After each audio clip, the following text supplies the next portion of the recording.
ng bayan, maasahan anumang panahon. Magandang araw po sa ating lahat. Narito ang update sa lagay ng panahon ngayong araw ng Lunes, August 5, 2024. Sa kasalukuyan ay patuloy nating minomonitor ang low pressure area na huling namataan ng Pag-asa sa Hilagang Silangan ng Extreme Northern Luzon. Samantalang umiiral pa rin ang southwest monsoon at nakakapekto ngayon sa bahagi ng Visayas at Mindanao.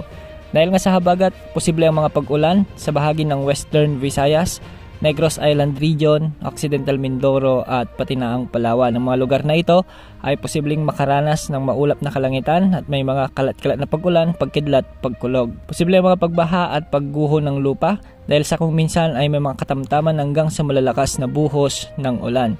Samantala magiging maulap hanggang sa maulap naman ang mga kalangitan na may mga kalat-kalat na pag-ulan, pagkidlat, pagkulog sa Mindanao at sa natitirang bahagi ng Visayas, dulot pa rin ng umiiral na southwest monsoon.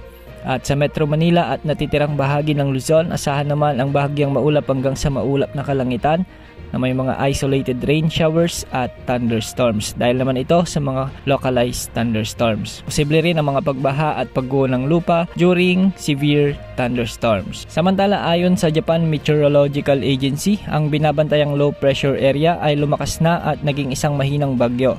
Sa ngayon ay kumikilos ito ng pakanluran timog kanluran.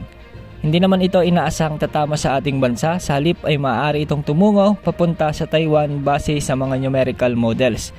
Maaari nitong palakasin ng bahagya ang hanging habagat o southwest monsoon na siyang magdadala ng mga kalat-kalat na pag-ulan sa kanlurang bahagi ng bansa.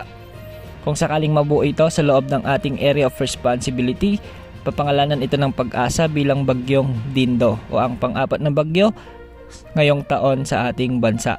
Base naman sa mga coordinates na ginagamit ng Japan Meteorological Agency o JMA ay nasa boundary na ito ng ating Philippine Area of Responsibility at hindi naman inaasahang makakaapekto sa anumang bahagi ng ating kalupaan. Samantala wala namang nakataas na gale warning sa mga karagatang sakop ng ating bansa kaya malaya ang ating mga kababayang mangingisda at may maliliit na sasakyang pandagat na pumalaot sa anumang bahagi ng ating karagatan. Yan ang update sa lagay ng panahon. Ito po ang weather update ng bayan. Maaasahan anumang panahon.